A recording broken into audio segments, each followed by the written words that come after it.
Hello and welcome back to the SFR series for round 2 of season 6, and this is the Austrian Grand Prix. It's a sprint race weekend, and as you can see, we've got a couple names missing and a few new names. We'll go through those after I've introduced a very familiar name. Tomo is back again for another race. You're right today, Tomo.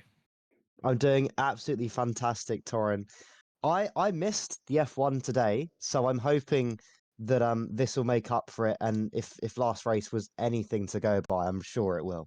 Well, I'm sure it'll be more exciting than the F1 today, because if it isn't, then I'd be concerned that we're on the wrong stream, as Lennart is the first driver to get out on track. We've got a few new names up and down the paddock for today. Boss Cookie in the Aston Martin is one to really keep an eye on today, I'd say, Tomo. One of the Aston Martin Academy drivers, only just enough points for his super license to make his first outing for the team, to the Silverstone-based outfit today. And I think it'll be one to keep an eye on. There's a couple others as well.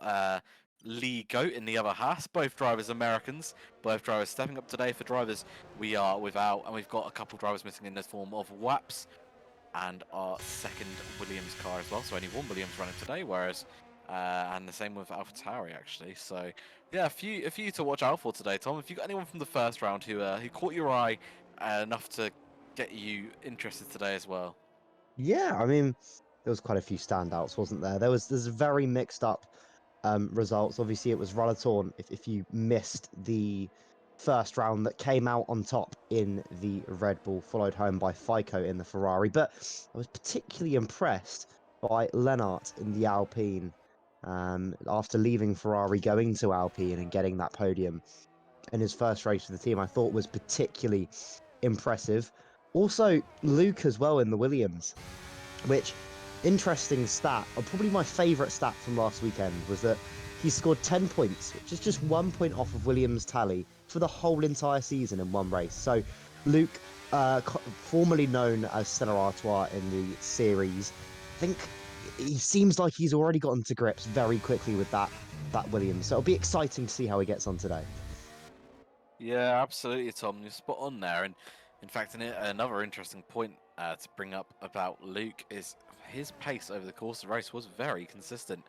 Pure race pace, he was 5th fastest, only behind the two Red Bulls, the Ferrari, FICO, and Kogoda in the Mercedes. So definitely one to watch out for again today.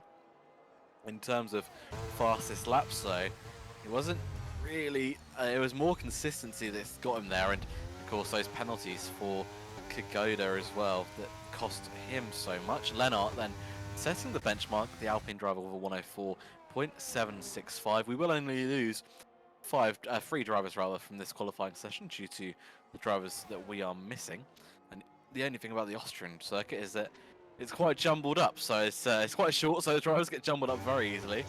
And so it's a bit confusing to keep an eye on, so we'll do our best, I'm sure, as Tess will crosses the line, a 110.0. I'm sure he'll go again, maybe a double warm-up lap. It is the sprint weekend as well. We are running on the 2022 regulations of how the sprint format works. So this qualifying session decides the grid for the sprint, which the positions first through 8th get points, and that decides the grid for the full race as Luke Mills goes second, looking to continue his impressive performance last time out. We've got yellow flags galore. Oh, what's happened in Sector 2? Not sure, I think I saw a car around briefly there, but then flicked off of it. But we've got some of the big names now on to laps, Arjan and Kogoda, namely. So is Vodka. Decreases that benchmark a little bit, takes it down to a 104.5. Be interested to see what Rillatorn can do in comparison to Vodka and Lennart especially, as Boss Cookie goes in with a 104.838 in his first competitive Formula 1 lap time. Arjan and Ferrari then through the middle sector. Go on, Tom, what were you going to say? I was just gonna say I've got a word in my ear, Torin. You might need to turn your mic off in the game. But I also wanted to just chip in and say we've got a weather report, and I tell you what, Torin, it's looking rather interesting because quali's gonna stay this sort of cloudy atmosphere, but for the sprint, it's actually looking rather sunny.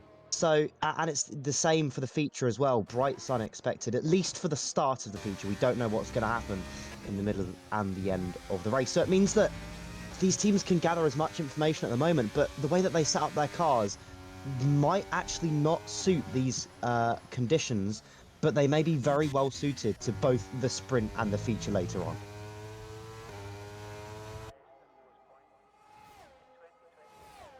Yeah, absolutely. Just trying to figure out how to turn off my mic right now, to be totally honest with you. I think that might have done it. The audio settings, as per usual, in these That games, looks like it's done it resetting, there. resetting as they wish. I do apologise to anyone who was disturbed by my terrible commentary, as per usual. Here comes Rillatorn then onto a flying lap. Kagoda's gone back into the pits, so he did do a reconnaissance lap and decided to leave it there by the looks of things. Reconnaissance laps, the kind of buzzword of the day after Formula 2's earlier excursions relating to those that I'm not sure if you saw, Tom, but I did. made things quite exciting this early in the morning. I So believe Rillatorn, it spiced up the championship just a touch. just a tad, just a tad, absolutely. But as I say, Tom, we saw Rillatorn absolutely dominate last time out. Are you expecting to be a bit closer together today on a different track? It's again a power circuit, but things could change a little bit, I suppose. Yeah, definitely. I mean, it wasn't.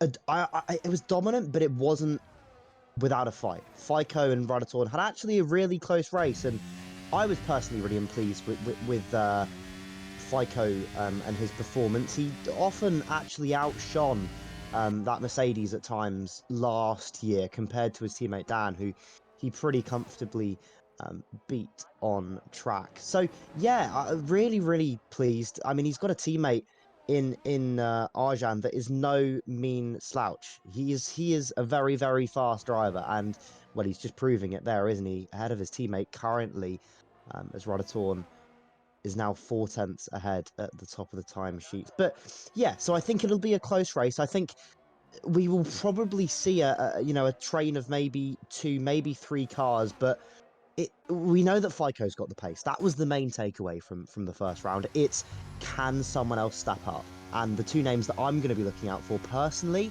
is Arjan, but also his teammate Vodka, who we both know on his day can be absolutely rapid. Yeah, absolutely. Those are good names to watch out for. But Tom, how do you feel about doing an onboard lap then? Your specialty within this qualifying setup. Are you ready I would for a absolutely love tour of to. Austria? Well, Kagoda is about to throw himself into his first flying lap of this race weekend, by the looks of things. So at least I would hope so. And it looks like it. So I'll leave you to take it away, Tom. Okay, so it's a cloudy setup then in the Styrian Mountains for this lap of Austria. Open up the DRS. That's the important start of the lap. Don't go outside track limits, otherwise you'll invalidate this lap that he's about to go onto. Get as far left as you can. Use all of the track, the curbs on the entry and on the exit, but don't get too far wide. Open the DRS again, the second of 3 DRS zones, and now it's all about your braking point, 8th gear, over 200 miles an hour, and he's negotiated that perfectly. You don't want to over-compromise your entry. You want to make sure your exit is high speed for the third and final DRS zone of the lap. It's an off-camber and downhill turn, and he's negotiated that very well. Turn 4, turn 5, long looping into the double left-handers, again downhill, so easy to slip up and just get a wheel onto the gravel that can really lose your momentum. Hooks it up so nicely on that entry, doesn't touch the curb to lose the balance in the car, and it's just make the shortest path of resistance for turns 7 and 8. The two right-handers now to just negotiate. Again, watch out for track limits, that could cause a few problems on the exit of 9. Out through 10 and another downhill corner across the line, and it's not quite enough to challenge Ralatorn at the top. Seems there's a bit of a gap that they've got to catch up on, but in that Mercedes, doing pretty well to be ahead of those Ferraris at the moment. Well, Tom, thank you very much for that. I always enjoy those. And yeah, with 8.5 minutes or so left of the session, we're currently going to lose Test, Will, Kalot, and Seven Echo. Quite rare seeing Seven Echo down that far and in drop zone, but might be able to recover. And neon yellow helmet in McLaren from Seven Echo, a very familiar sighting these days, the combination of papaya and neon yellow. But I'd say the pressure this weekend, Tom, Benny and Alex, they've both got teammates who are coming in for the first time, for their first taste of F1. And they're going to need to impress, or there's going to be some questions asked, I'm sure. Yeah, there definitely is. I think it's gotten off to a good start for the rookies. Definitely Boss Cookie, who's in 6th place, showing what that Aston Martin can do. Quite a big gap, over 1.2 seconds to his teammate Alex, who is more experienced, as you've mentioned. Might be that Alex has maybe made a slight mistake because, yeah, we're not used to seeing gaps that big around here. I mean, the field spread is actually quite big for Austria. I thought it would be slightly smaller, but yeah, Ligo as well. Shout out to him. He's not too far, or at least wasn't too far behind Benny. I think Benny has just gone a bit quicker. 1.3 seconds off of the fastest time so far. So yeah, it'll be interesting to see. Benny made it through to Q2 last time out in Abu Dhabi, and Alex also did as well. Those two were actually lined up next to each other on the grid, but seems that the Aston Martin is just able to turn up that wick a little bit more. Maybe the Mercedes power and the straight line speed helping them out here. Yeah, I mean, I wouldn't expect too much from teams such as Williams at this race, so I would imagine Luke might have a slightly more difficult outing. I mean, Austria, while it does rely on that power unit quite a bit, none of the straights are really straight other than the start-finish straight. There's small kinks, lots of elevation changes, and compared to Abu Dhabi, I don't think it will be quite as suited to the Williams car, but it will remain to be seen. He is improving on this lap and looking towards getting through to the second session of qualifying. Once Yeah, again, Lennart, and there's a few cars in that mix, as you say. You mentioned rightly so, Boss Cookie getting involved in that gap as well in the top bunch, so that's always good to see as Luke Mills does improve to P10. I'd imagine safety though looks something like a 104.6, so from big source down, there could be a bit of a scramble here towards the end of Q1 as we duck just below that 6-minute mark. Max you're Martin absolutely off there right. as well.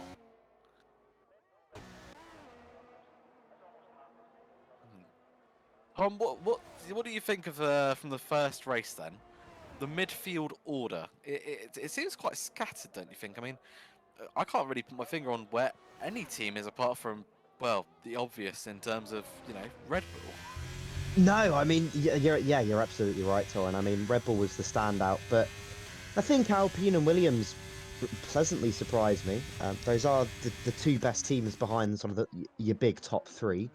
Mercedes actually in the pecking order, they're not that far behind Ferrari. Kogoda's doing wonders in that Mercedes at the moment, and Big Sauce, whilst he is taking time to get back up to speed, he was still 6th last time out, where his teammate finished 4th. So do you know what?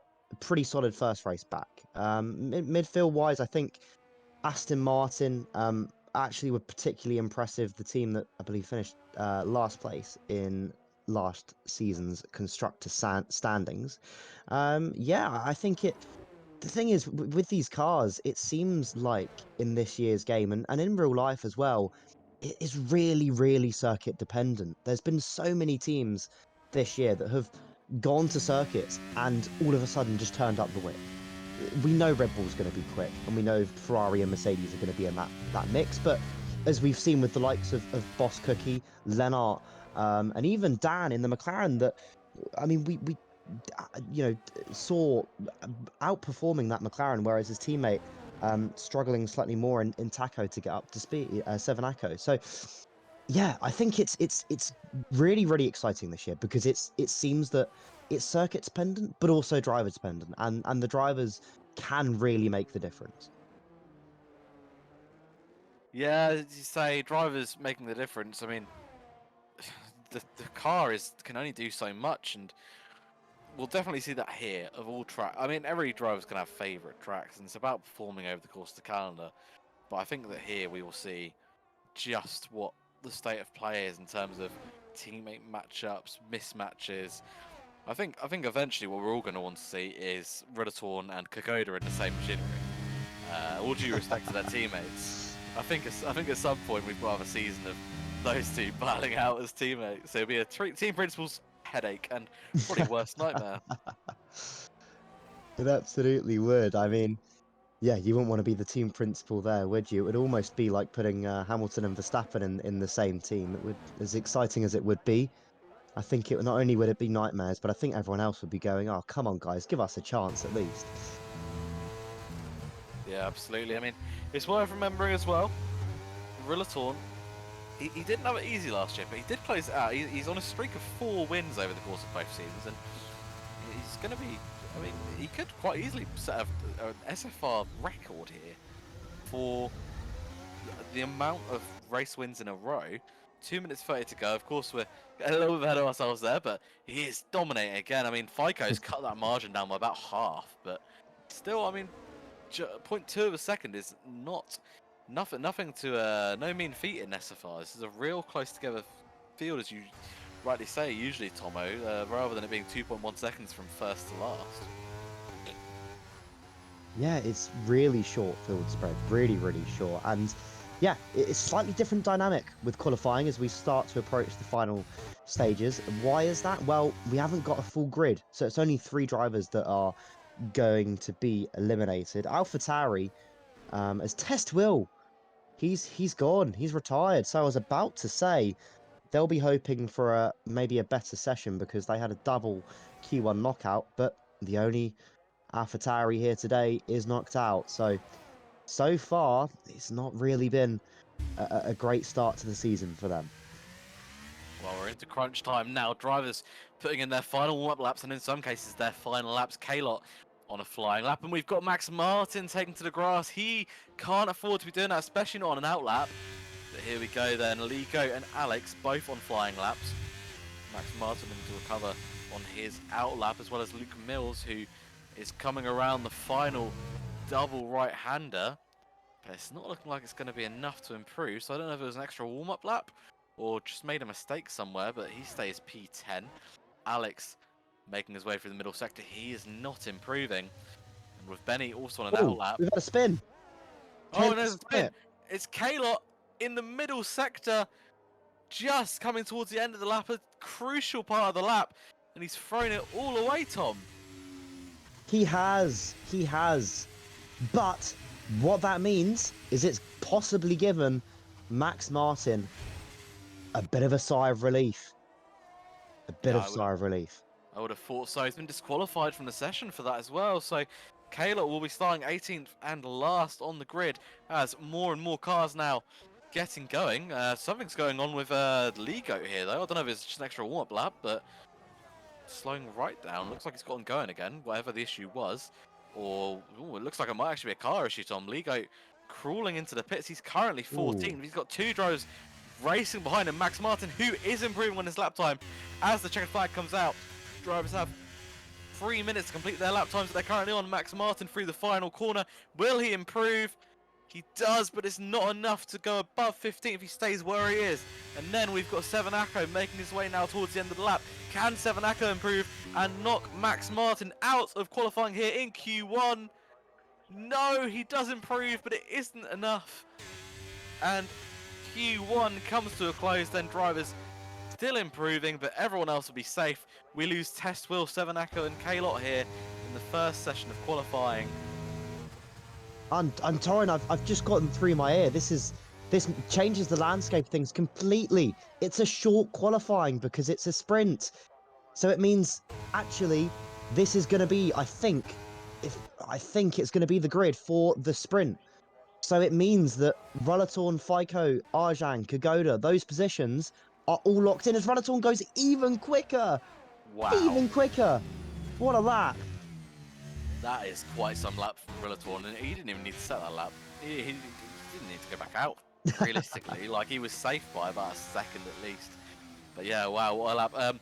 I think short qualifying is just shorter sessions off the top of my head, but you might be right, in which case, congratulations. Okay. Only because it says Q1 at the top of the board, but you might be right. That might just be a glitch, in which I'm case... not too sure. I'm not too sure. Confusion. Well, either way, Ruddertorn has done the business. And even if there is a Q2 and Q3, well, I think everyone else will be looking at, what else can they do to get anywhere near that Red Bull? And yeah, he's correct. P1, that's his pose, and that's where he'll be starting for the sprint. And yeah, I was about to say really impressive from the Dutch duo in the Ferraris as they attempt to catch the speedy Swede. But yeah, 3/10. Where else can they improve? Kagoda, good session. Special shout out though to Boss Cookie. What a session in his first qualifying session of SFR. Lennart as well. Great job. Dan as well. Luke. Those three have actually really impressed me. Lennart, Dan, and Luke. They all three of them were in Q3 last time out, and yeah. Well, Tom, you were spot on. Seems that it is a sprint. Someone at Codemasters is losing their job in the morning, but we move on to the sprint then. I do apologise for any confusion there. At least it's not as bad as apparently at the Formula E, the person running the music in the Excel Center had calls and email notifications going through the speakers the entire day. So I think that maybe I'm safe with my job for another week at SFR maybe. But as we look at the pits and Alex Albon in that other Williams garage, I wonder if he'll make a surprise cameo at any point today. We get ready to go racing. There will still be a formation lap. There is a bug on the F1 game now with formation laps, which there wasn't last week, which always keeps us on our toes, in which drivers get randomly disqualified. So if the stream does happen to not show racing for a moment, it'll be because there's been an issue with the formation lap. But we will keep you informed as we wait for the drivers to decide their strategies. Realistically, there's one strategy for the sprint, and that's get the tyres that will get you to the end that you can run into the ground, but it's also still, there's a bit of a strategic option and not very much data on the different tyres either, so be interesting to see what everyone started on, and everyone bar FB, Ligo and Max Martin opting for the mediums here. So that could change everything as Rillatorn leads us away for this formation lap for the sprint race, and Boss Cookie will be looking to eagerly make a move on Kagoda from the off here. And Tom, have you got any predictions that you would say you expect to happen in the sprint race? Well, Torin, I think it's going to be an all guns blazing fight, especially at the top. The Ferraris are going to be doing everything that they can to try and stop Rillatorn from doing what he did the last time we visited Austria in Season 3, and that was a sprint and a race win for Rillatorn. Who finished second that day? Kagoda. Maybe he'll have something for the two Scarlet cars in front of him. It's actually a good choice for most drivers going on to that medium tyre. Why? Well, it's sunny but a little bit cloudy. We expect it to be hotter for the main feature race that follows this. So I think most drivers won't have to worry too much about tyre wear in this shorter race. But it will be interesting to see. Evby on the softs, he'll have a lot of pace because we know with Lennart that Alpine so far has been really, really quick this season. Ligo and Max Martin as well. Max Martin that was in Q3 at the first round, not a qualifying he would want, 5 positions lower, or actually more than that, than his first session in qualifying for the Alfa Romeo. What can he do? What can Ligo do? But ultimately, the main question is who can stop Rillatorn? Absolutely. Well, here we go then. The lights are on ahead of the drivers for the first F1 sprint of the season. 5 red lights out, and away we go. And it's a great start by FICO.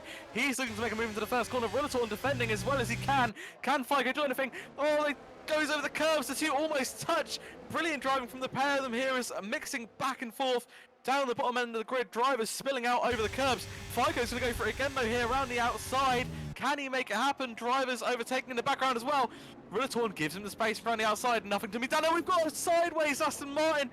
And who is that? Is it Boss Cookie? No. Yes, I think. Oh, Boss Cookie's around again. It's a huge collision. Oh, wow. A massive pile up across the track there. We've seen multiple cars go out. And this will surely... Oh, it's a VSC, not a full safety car.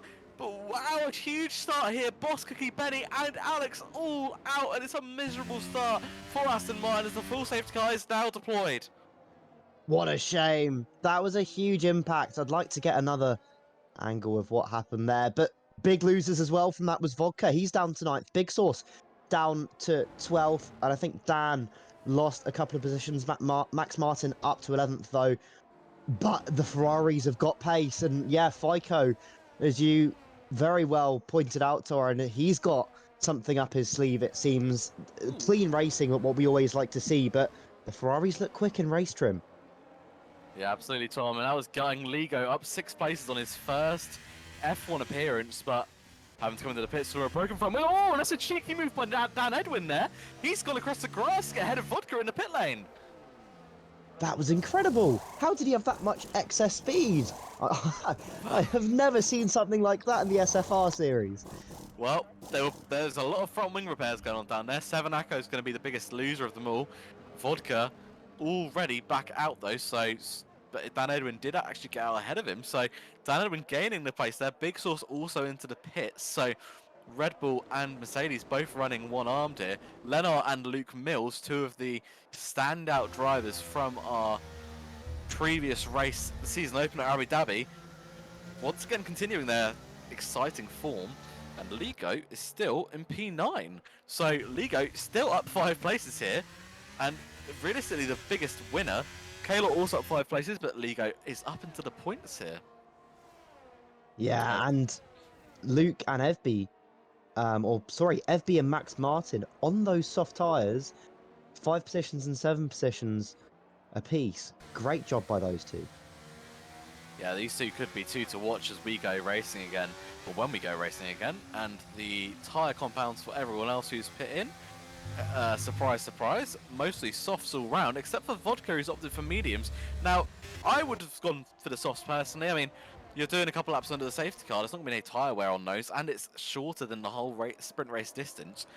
So I'll be eagerly awaiting to see when the safety car comes in. Rulatorn not running right behind the safety car, and rather actually trying to not give the drivers behind much of a chance to warm up their engines. And the last thing he'll be wanting is to give anyone a look in to make a move on the restart.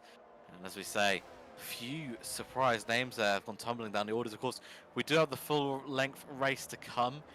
Those 3 drivers will start in those positions that they are now in, so 16th, 17th and 18th for Cookie, Benny and Alex respectively. But still, maximum of 8 points up for grabs here, and Rillatorn currently the one taking all 8 home. But Tom, any thoughts on the start of the race there? Chaotic as always. It is chaotic. I mean, there was so much going on there, but the drivers that would have benefited off this, I think definitely Rulatorn. He's got less laps to defend from the Ferraris if there's a bit of a DRS train as the safety cars in this lap. I think it also benefits Evby and Max Martin on those softer compound tyres. Dan will be disappointed. He's lost out as well. It's going to be a scintillating restart. When does Rulatorn choose to go? Because the last safety car restarts, he's actually taken them very, very early. Does he do the same here? Let's find out. I imagine he will, Tom, but spot on. Great build up to it. I love that. That was fantastic. The safety car goes sprinting off into the pits, but Mylander going back to wait stationary, and I'm sure he'll be back out again at some point this race weekend. Rillatorn has punched the field up right back and then goes early, and he has really caught FICO napping there. Arjan as well to a degree, and Rillatorn already the best part of a second out ahead as we go racing again here in Austria. It is green flag conditions, and the pack already quite spread out across the start-finish straight. No real overtaking opportunities looking like they're about to present themselves as Rillatorn leads the 15 remaining drivers up the hill towards the first overtaking zone. Here comes Dan Edwin then looking to make a move on Ligo and relegate the Haas back down to 10th, and he does. He makes the move successfully. The McLaren on fresh soft tyres. That could be a huge impact on the rest of this sprint race, and we got some moves up ahead as well as Kagoda goes down the inside on FICO. The 2 banging wheels. Arjan, sorry, holds onto the position for now, but Kagoda around the outside. Wheel to wheel stuff here, very neat and tidy, but both drivers. But can Kagoda hold it around the outside for a third corner? Yes, he does. Turns into the inside line, and he finally gets the move done. But Arjan will look to strike back here into the double right-handers, but he doesn't have the grip to hold on or the speed. Kagoda with a bit of a moment on exit, but he looks like he's going to keep P3 there then as Rillatorn sets the fast lap of the race. Lennart now all over the back of Arjan. These new regulations make it like karting. You lose one place, you lose two, but he's going to hold Lennart back for now as Luke Mills waits in the background to wait his turn as Ligo though picks up the first penalty of this race weekend. It's a 3-second penalty for multiple warnings, most likely for track limits, but we can find that out later. Yeah, and Kagoda, I tell you what, Arjan will be straight on the team radio saying outside of turn 9, he made the move, but he went across those all-important white lines. Lennart, where has this pace come from? He's left Ferrari, but it seems he's still in a Ferrari with the pace that he has. Absolutely fantastic. Podium last time out. Maybe the same could be on the cards this weekend. Well, yeah, absolutely, Tom. As you say, the Alpine, it does have the weakest engine of all of them on the grid, and they're the only team with that Renault engine in the back of the car, but doing a great job so far. A podium last time out. Oh, a big moment, though. Bit of a drift through the first of the two right-handers. DRS is now enabled. FICO, then, will get his first taste of DRS. Can FICO give Ferrari their first win of the season? Oh, we've got a spin. Big Sauce, he's round. He's at the back of the field now. Oh, and I didn't even notice that. Big Sauce down to 15th. A nightmare for the former team principal now returning to the grid in that second Mercedes seat. That will be a nightmare for the Silver Arrows as Vodka makes a move on Ligo. Oh, bit of a wheel bang on the exit. And welcome to SFR F1 Ligo. That's a bit of a taste of what it's all about. Fair, but a bit, you know, a bit of wheel banging here and there, but still fair. And Vodka gets back up into the top 10, but no points. Remember, this is only a sprint race. Kagoda looks like he's pretty content with his P3. I don't think there's much he can do in this sprint. I think the Ferraris really have got some great sprint race pace. Will it transfer into the race, though, I wonder, as FICO's still chasing down Rillatorn. That gap less than 0.7 of a second now. And Lennart even closer behind Arjan, so Lennart could be back into the top 4 here. Luke Mills still within DRS as well. Got a bit of a DRS train going on here. They'll keep the cars close together, so hopefully some moves coming up. FICO then with DRS wide open. Will he get close enough to look at a move? No, not quite on this occasion. Further back though. Oh, we've got another spin.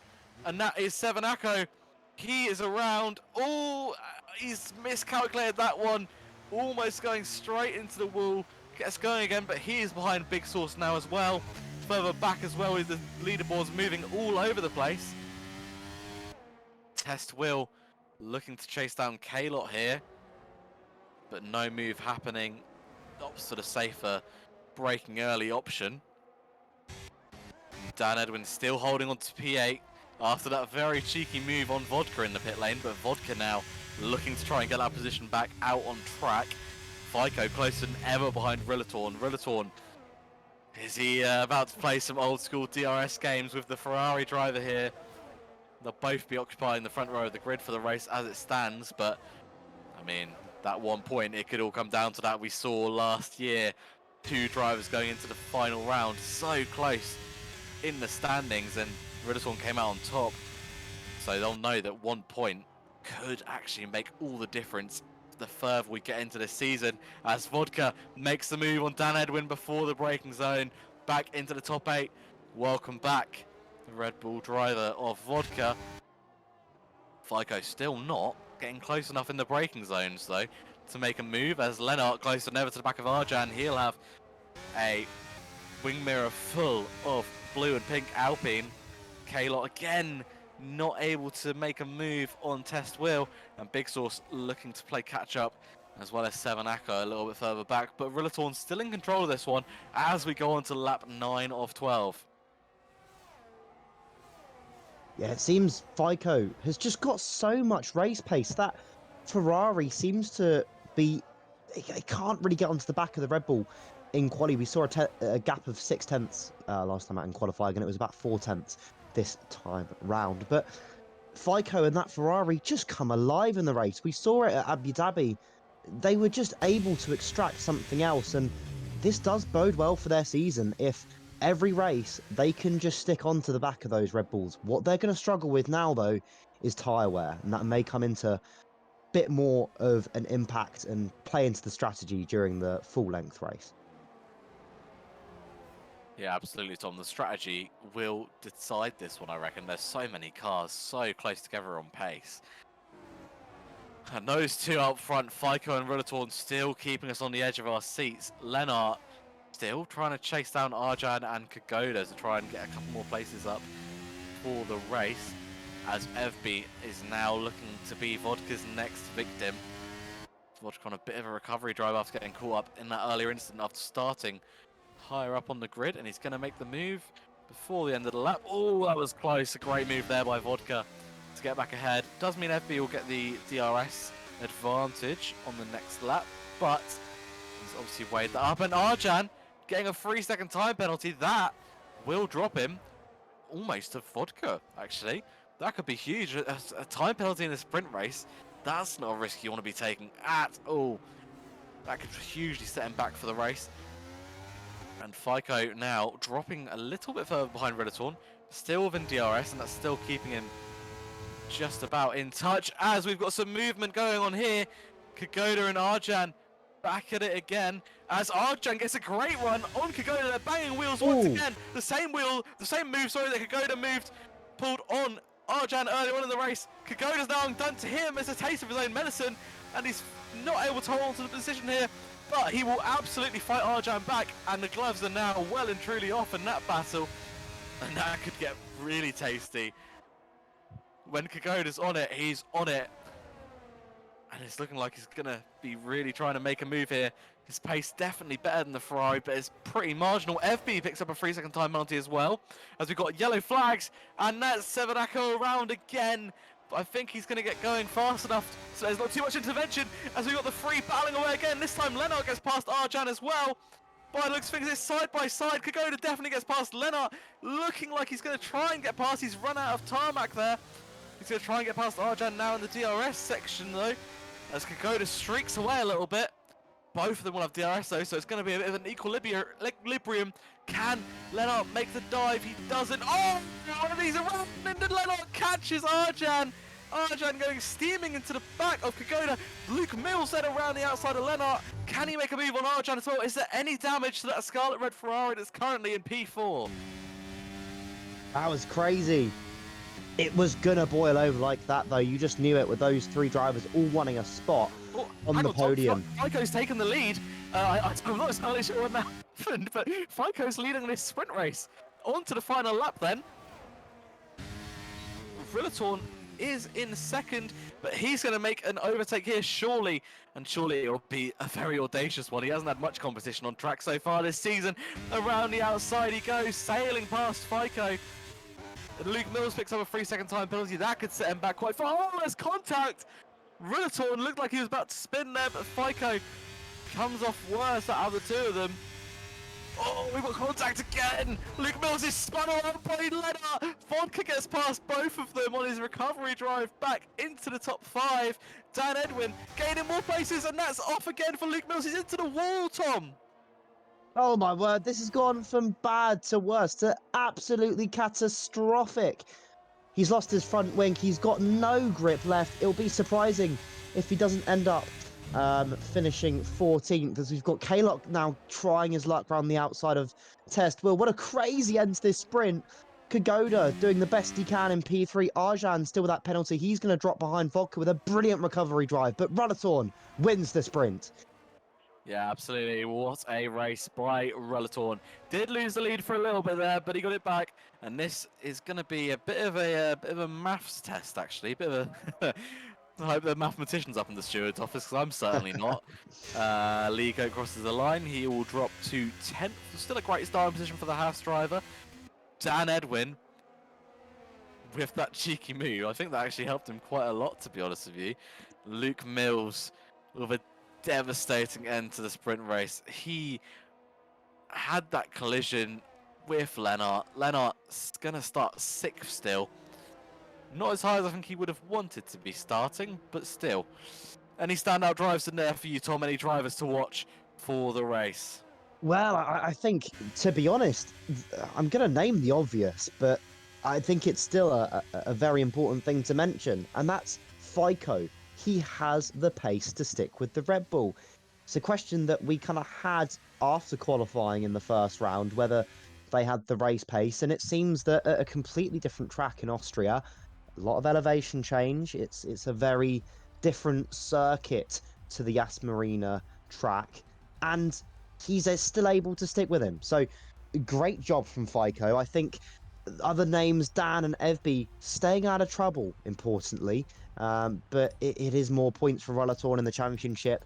Great job by Kagoda that if he keeps this up, interesting stat time, he's had 100% podium record at this circuit. So stayed out of trouble when he was fighting with Arjan and Lennart. Ultimately, those two fell into trouble. But do you know what? Well recovered by Lennart. That could have been a lot worse for him, finding some of the tarmac to not grip up on his tires and just spinning out. But yeah, going to be a great race. It's going to be really sunny for the first part, but for the middle and the end, we don't know. It's random.